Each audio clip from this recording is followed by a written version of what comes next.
alive! It's alive! It's alive! It's alive!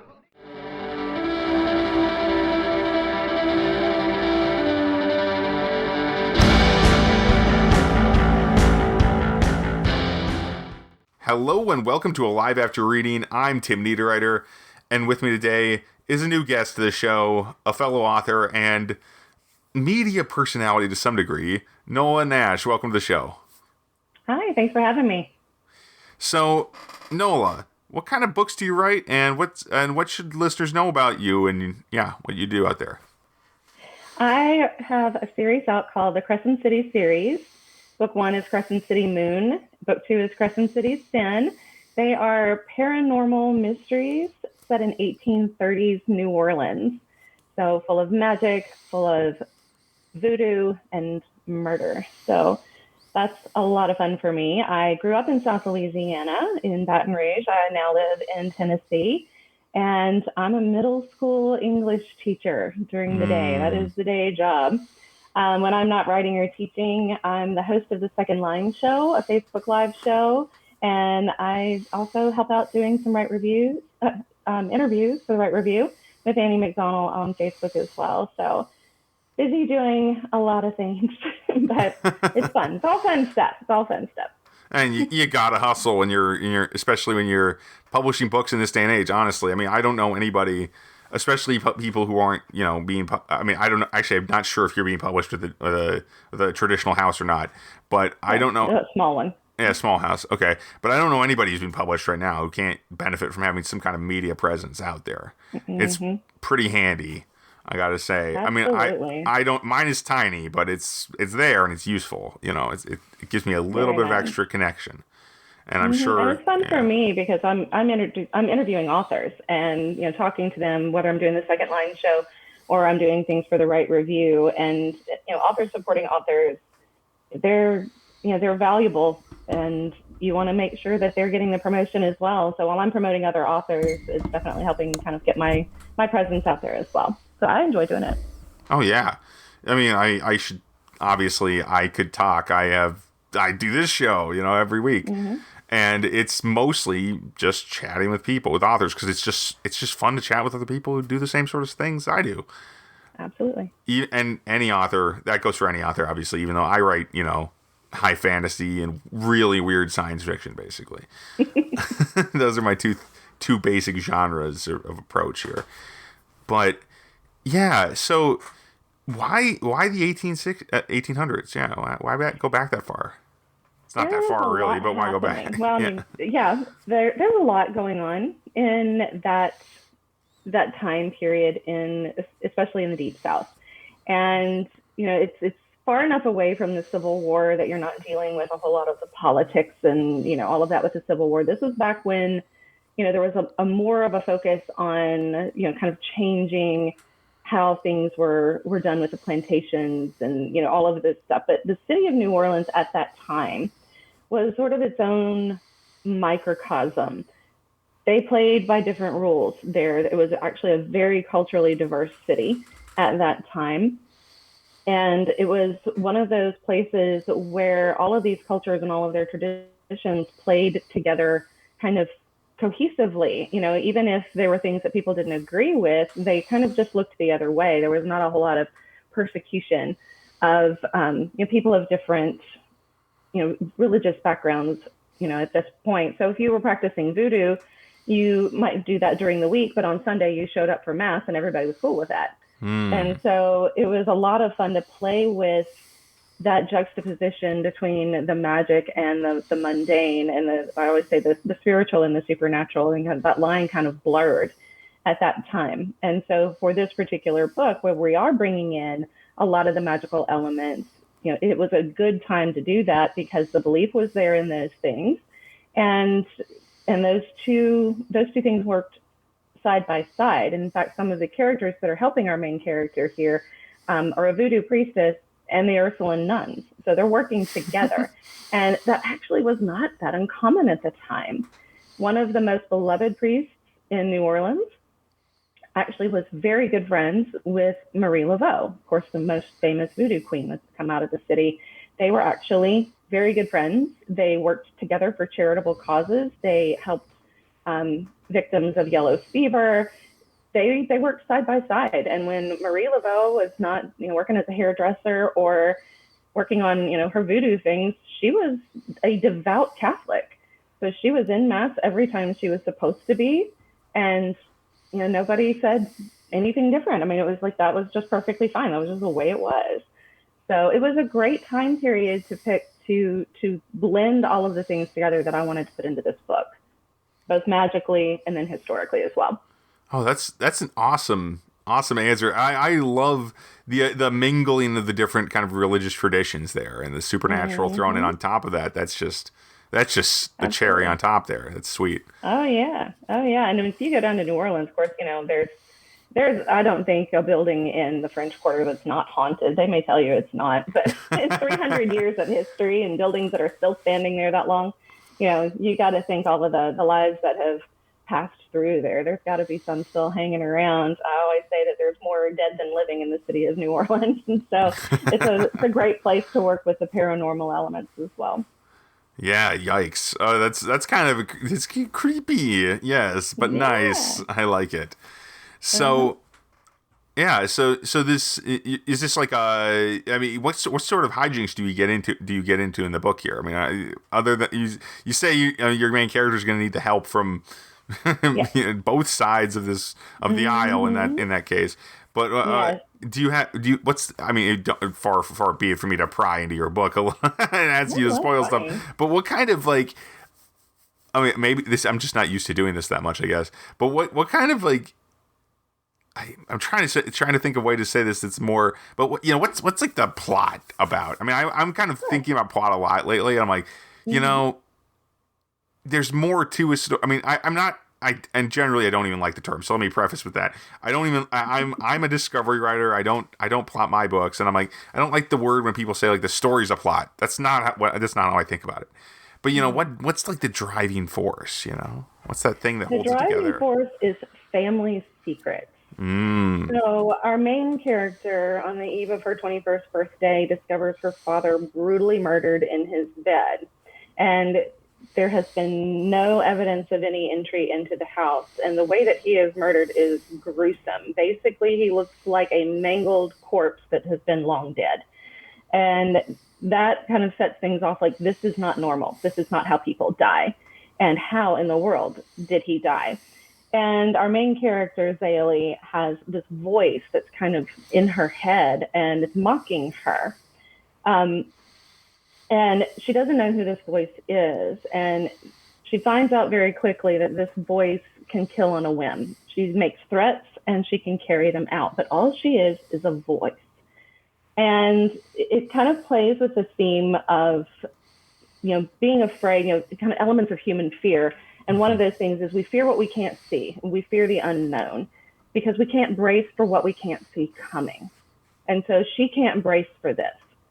So she's got to try to figure out what is causing this, who this person is, what they want, and how to defeat them without ever being able to see them coming. So she doesn't have a picture of her foe. She simply has the voice and knows that this is a very powerful, whoever this is. And so as she's trying to figure all of this out, she starts to uncover some family secrets that her father hid from her whole life. And certain people around her were also kind of keepers of the secrets as well. And each one of them knows slightly different pieces of information.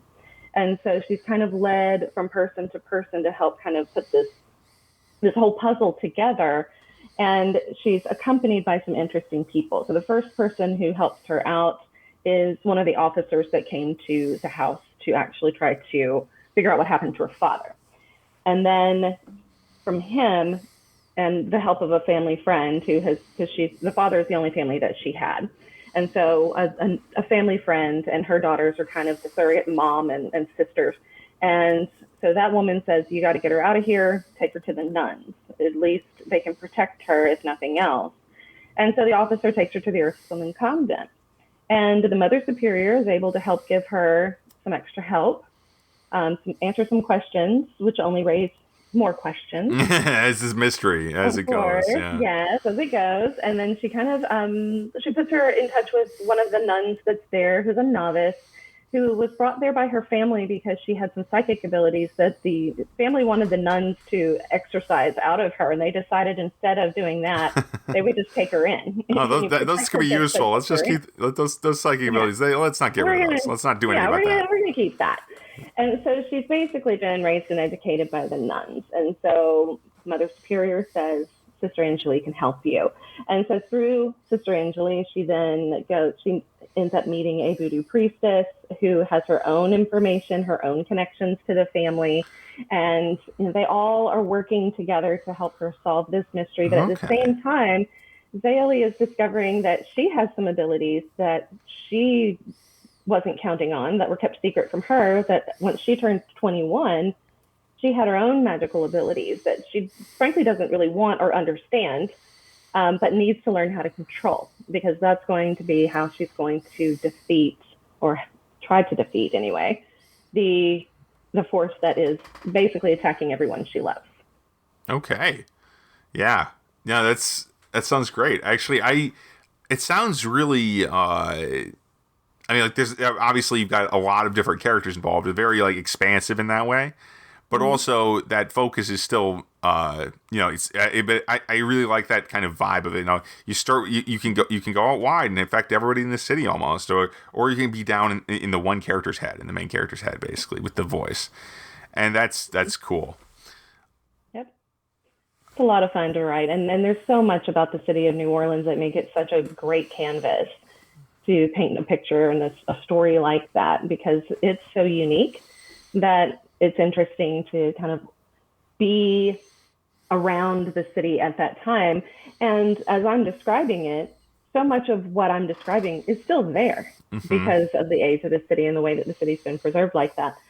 So it's interesting to have been in the city, and some of the readers that have been in the city are going, I know where that is. I know what she's talking about. I know that. I've been there to that cathedral, or I've been there to this cemetery. And it's interesting for them. Book Riot called it a New Orleans guidebook, but with murder. I said, that works for me. That works for me. So yeah, that's the series. And then Crescent City Sin, of course, kind of brings new characters in. More mystery, more answers, more secrets, more digging, more danger, and of course, more murder. There's lots of that. You can't leave home without murder. Wait, no, I don't, maybe that's not a colloquialism. I don't know. Not in this book anyway. No. Everywhere. Yeah. I mean, it's funny because actually I find that I don't, even though I write these books that have a lot of action and violence and stuff in them a lot of times because they're, adventure fantasy and stuff like that, there was a period where I was killing off very few characters, and it's interesting how getting back into that was actually kind of difficult for me. When writing my books is like, okay, so this is like, okay, well, we're not going to just go easy on the heroes and their friends in these new books necessarily. It's tough though. I know, and so many people got mad at me, and they were like, "How is this a series?" Because by the time they got to the end of the first book, they're like, "I don't know how there's a sequel." Trust me, it's there. Just hang on. I'm merciless. They're like, you're merciless with the characters. And, Stephen King said sometimes you have to kill your darlings, and so I took the advice. Some people said, a little too much. Like, can you just leave us a few of them? No. Okay, just wait. Just wait. Yeah. Everything makes sense in book 2. So is it a very continuous series in that way, or is it like, or are these more episodes? Okay. Continuous. It's continuous. Yeah, okay. One flows pretty much right into the other. There's very little time that passes in between. They kind of come to a closure, and then there's like that one little bit that's like, oh no, this isn't quite done, and then it leads into the other one. It's not like pull that thread. Second one, you couldn't put it. You feel satisfied that the story has come to a conclusion. But it has not come to an end in that way. Right. Once you pull the thread, it's like as soon as you pull this one dangling thread, you have a whole other book there. Yeah. Exactly. Okay. Exactly. Yeah. I mean, lately I've been which is interesting for mystery. Sorry, because a lot of mysteries are more episodic, right? They're more like we're going to catch this bad guy, and then we're going to go, and next book we'll catch a different one and stuff like that. Yep. So that's an interesting decision. Did you make that one consciously? Why did you want to do differently like that? Well, actually, the first book was written as a standalone, and my publisher said, "We're not done with these people. We're not done with this place. We're not done with this story. There's more we want to know about them. So we'd like for you to change it just a little bit where it can be a series." And I thought, oh my God, I never thought of that as a series. So what am I going to do? Of course, when you have a publisher who's offering you a contract on it, you say yes. Yes. And then you figure it out later. And that's what I did. It was one of those things that I had to really sit with it for quite a while and figure out where I wanted it to go, because I liked the book so much, and I liked the people, I liked the characters, I liked what I had done with it. And I thought, okay, how am I going to do this where I'm going to be happy with it and not just be like, well, they told me to write another book, and so I'm going to kind of Right. tie it together. I didn't want to do that. I wanted it to even be better than the first book. If I was going to have a sequel, it needed to top the first one. And I feel like it did. It went a little darker. It went a little grittier. It brought in some characters that allowed me to explore even more of the city and go into different places that the first book did not go. And that added an awful lot to that particular plot. So it made it a lot easier to expand at that point. And then once I knew that it was a series and I was working in that direction, then it's easy enough for me to see what I want to do with the third book, which then I again brought it to a close in the second book, but left that thread there so that it can continue on as well and go into a book 3, which I have a good idea of where that one's going. That one does not require me to sit and figure it out. Now I know they have to keep going. So it was easier to write that with the next book in mind. Yeah, no, that's cool. It's funny because actually, like I said, it's interesting to hear that, it makes sense. So you start with that, finish this book very conclusively. You finish the first book like this is it. We put the nail in the coffin, so to speak. Yeah. And then have to go back and edit it. That's very interesting. I have not done a lot of editing to that degree, to that, like, in that way. But when I conceive of my current epic fantasy series, it's more episodic, actually. Even though it's an epic fantasy series like the Lord of the Rings, Wheel of Time, building up lots of stuff over this story, I'm like, I don't want to do it with like the one continuous storyline. Like I took it, so it's kind of I took it the opposite direction. Like I want to be able to say, you read one book and you're gonna be fine with that, and then and even though this is not a genre where that's normal, And it sounds like you took it kind of the opposite direction with the first, with your series, where they tie together more tightly, which is very interesting. Yep. Yeah. So I do have a question about this. So are you writing the third book right now? What's up? Is that one in process?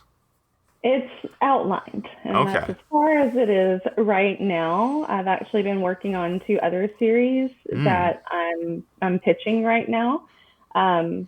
So I've got the first book and the second book of one of the series finished, and then the first book and about 2/3 of the second book in the other series done. So I'm kind of looping through like 2 books and 2 books and 2 books, and then I'll go back and do the third for all of them. And it's kind of a process and a cycle. But when I finish the one that I'm on, then yes, the next book that I'm going back into is the next Crescent City book. Cool.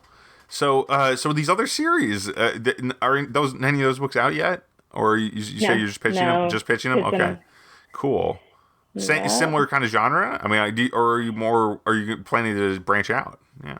Branching out a little bit. I have one that's set in 1850s New Orleans that is just historical fiction. It's kind of like a Regency romance, but the Victorian romances. That is all of the innuendo, missed connections, misunderstandings, falling in love, not knowing, where the other person stands, and lots of sass, and just it's fun. It's not as dark as the other one. So more of just historical fiction in that way. It's a lot of fun. And then the other series is actually modern fantasy. It's a little more contemporary fantasy. It's contemporary times, but our main character was born in the wrong time. And so history would like her back. and she has to find her way back to when and where she was supposed to be so that she can fulfill the destiny she's supposed to have, that she thinks she is utterly the wrong choice for altogether and just really doesn't want anything to do with it. Wow, that's a really interesting idea. So, yeah, modern or contemporary urban fantasy, by the way I always think about it. Very interesting. But I noticed that these all have kind of a historical bent. So you gotta use strong historical interest there, don't you? Yes, I was an English and history double major in college, so I have an equal interest in the craft as well as the historical subject. So I love to research all of that. And that's very important to me, to get the history right first and then weave the fiction in. It's very important. I want to get that history right. And the same thing with the magic and the voodoo that I put into the Crescent City series. I want that authentic, not Hollywood stylized, just ridiculous. They've done so much damage to that culture and that faith down there, that I wanted to write a book that put it back the way it was supposed to be. And honestly, it is far more interesting the way that it authentically is than anything that Hollywood has done to it.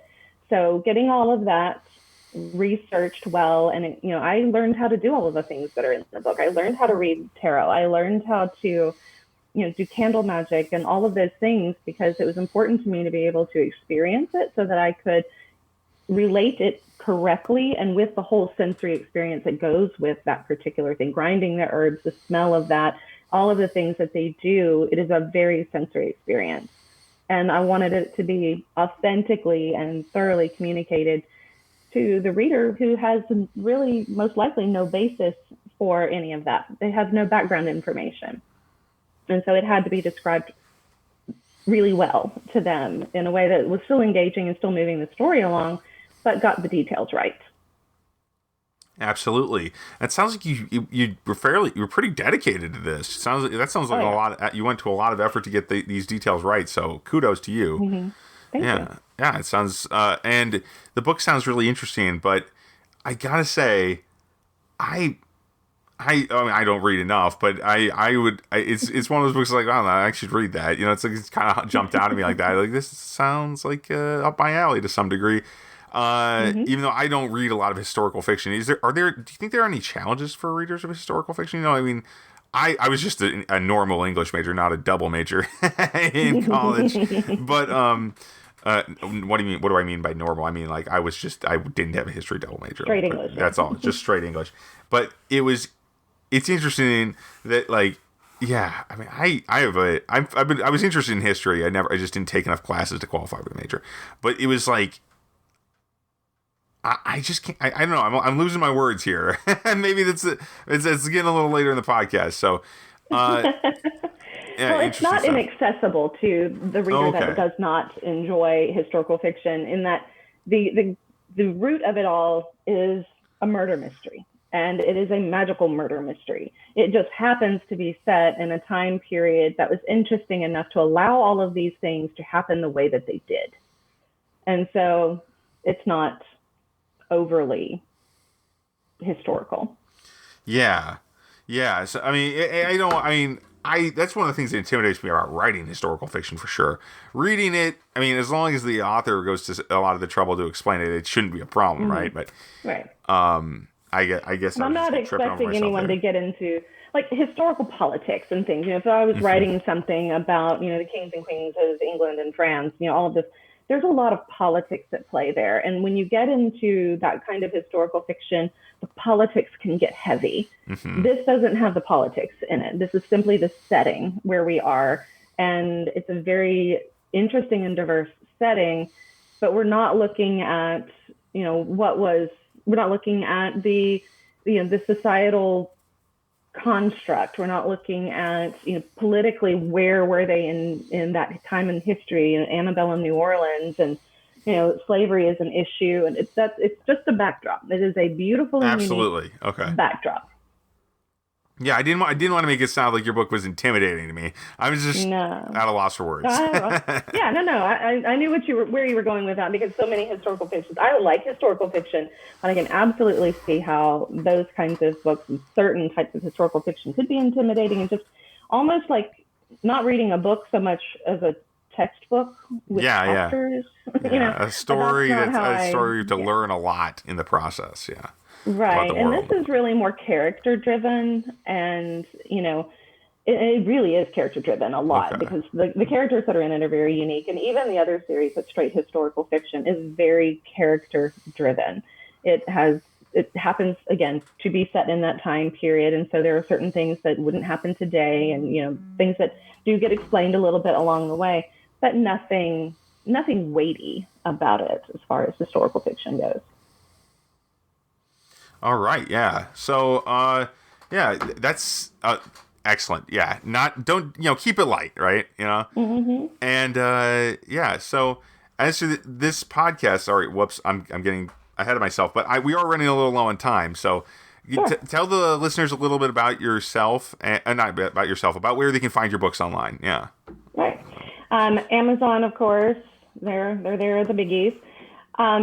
Online at any bookstores. I really support local bookstores. So if you can order online and support those local bookstores, that's great. Leave your reviews on the big guy on Amazon over there so other people know what you're thinking about the book, but go support those local bookstores as much as you can. And to find me personally online, I am on Facebook. I have a Facebook group called Nola's Second Line, which is a New Orleans reference. And we do some fun things over there. I'm on Instagram and Twitter at Nola Nash Writes. And I have a weekly Facebook and YouTube live show called The Second Line Show. And that is on Wednesday nights at 7 Central. And I do a lot of other stuff on Facebook too. But if you want to catch any past episodes of The Second Line Show, they are on my YouTube channel, Nola Nash Entertainment. That's where all of those episodes are housed, in any interviews that I do for the Right Review as well. Thanks, Nola. That was a lot of fun. Thank you. Yeah, and as for this podcast, as I was trying to say before, because I'm getting totally turned around tonight, as for this podcast, you can find us at mentalcellularpublications.com. You can find my books on amazon.com. Demon Scroll is probably where you should start at this point, because it is newly revised and fully ready for prime time. I know it should have been when I first published it, but that's the problem with being an indie author. No one's there to tell you screwed up until you put it out there. So now it's out, and Shadow Prince, the sequel's out there too, and that's also a good place to start the series. But thanks for listening, everybody. Talk to you next week.